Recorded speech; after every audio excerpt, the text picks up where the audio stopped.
Herkese merhaba. Bugün Ahmet Ümit'in o meşhur romanı İstanbul Hatırası'na dalıyoruz. Ama baştan söyleyeyim, bu sadece bir polisiye roman değil, çok daha fazlası. Bizi alıp şehrin en derin, en kanlı katmanlarına götüren bir tarih dersi aslında. Düşünün, bir katil var ve işlediği cinayetlerle bize bir şeyler anlatmaya çalışıyor. Peki ne anlatıyor? Gelin İstanbul'un binlerce yıldır sakladığı o sırları hep birlikte çözelim. Roman, hepimizin bildiği Yahya Kemal'in bu meşhur dizisiyle açılıyor. Ama durun, bu dizideki o romantik, o hayranlık dolu hava sizi yanıltmasın. Çünkü roman ilerledikçe bu sözler çok daha karanlık, çok daha, evet, uğursuz bir anlama bürünüyor. O tepeden bakış aslında şehrin kanla yazılmış geçmişine açılan bir pencere haline geliyor.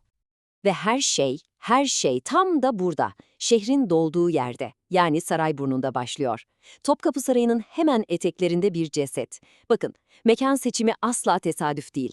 Bu, katilin bize gönderdiği ilk, belki de en net mesajı. Ve işte olayı asıl ilginç kılan, hatta tüyler ürpertici yapan detay, kurbanın avucuna özenle yerleştirilmiş 2700 yıllık antik bir sikke. Düşünebiliyor musunuz? Modern bir cinayet ve binlerce yıllık bir ipucu. Bu sikke ne anlama geliyor?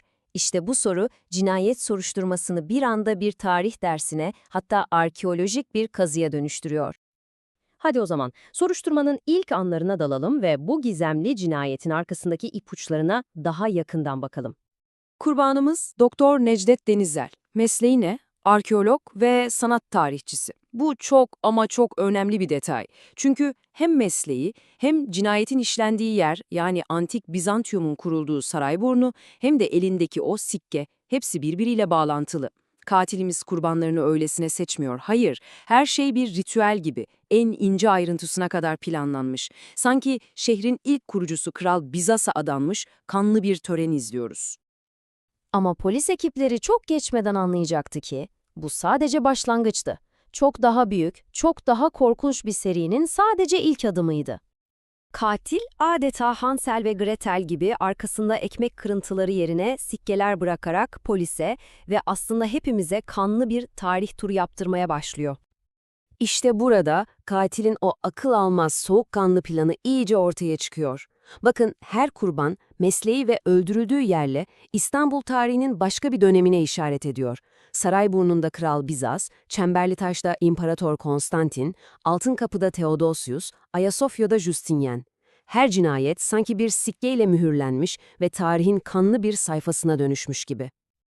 İşte tam bu noktada dedektiflerin aklına o korkunç soru geliyor. Acaba katil İstanbul'un tarihini cinayetlerle yeniden mi yazıyor? Bu artık basit bir seri katil vakası değil. Çok daha derin, çok daha sembolik bir şeyle karşı karşıyayız.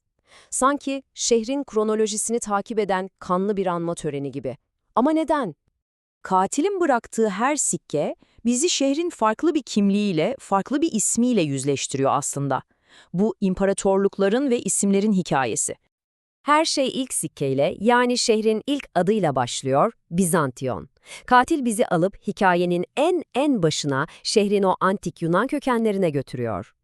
Bizantiyon, yani her şeyin başladığı yer. Megara'dan yola çıkan Kral Bizas'ın kurduğu o küçük ama stratejik koloni. O zamanlar kim bilebilirdi ki bu küçük yerleşimin bir gün dünyanın merkezi olacağını? Ve ikinci cinayetle birlikte gelen ikinci sikke. Bu da bizi şehir tarihindeki en büyük kırılma anına, Roma dönemine götürüyor. Ve işte o an, Bizantiyon, İmparator Konstantin'in o büyük vizyonuyla yeni Roma'ya, yani hepimizin bildiği adıyla Konstantinopolis'e dönüşüyor. Katil bu cinayette sanki şunu haykırıyor: bu şehir artık bir dünya imparatorluğunun başkenti ve kimliği sonsuza dek değişti. Tamam, cinayetlerin ne olduğunu, nasıl bir deseni takip ettiğini anladık gibi. Ama asıl soru, en önemli soru şu: neden? Bir insanı bu kadar karanlık, bu kadar takıntılı yola iten sebep ne olabilir? Romandaki bir karakterin ağzından dökülen şu sözler aslında katilin zihninin bir anahtarı gibi. Yaptığımızın adı tarih katliamı, düpedüz barbarlık. Katil, modern İstanbul'un tarihi mirasa yaptıklarına karşı inanılmaz bir öfke duyuyor.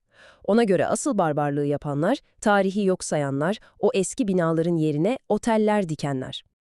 Romanın temelindeki çatışma da tam olarak bu aslında. Bir tarafta tarihi korumanın o soylu, o güzel fikri var. Ama diğer tarafta bu fikrin nasıl fanatik, nasıl şiddet dolu bir ideolojiye dönüşebileceğini görüyoruz. Katilimiz tarihi korumuyor.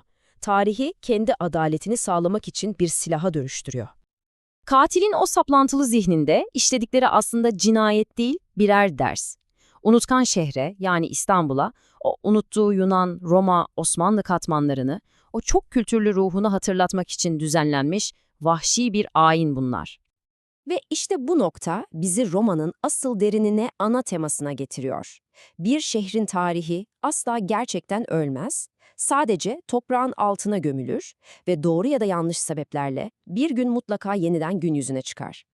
Romanda İstanbul için kullanılan harika bir metafor var, palimpsest. Nedir bu? Hani üzerine yazı yazılmış, sonra silinip tekrar yazı yazılmış eski parşömenler vardır ya, işte İstanbul'da tam olarak böyle. Her gelen medeniyet bir öncekini tam olarak silmeden kendi hikayesini şehrin üzerine yazmış. O katmanlar hala orada bir yerlerde. Sadece yeterince derine kazmayı bilmek gerekiyor.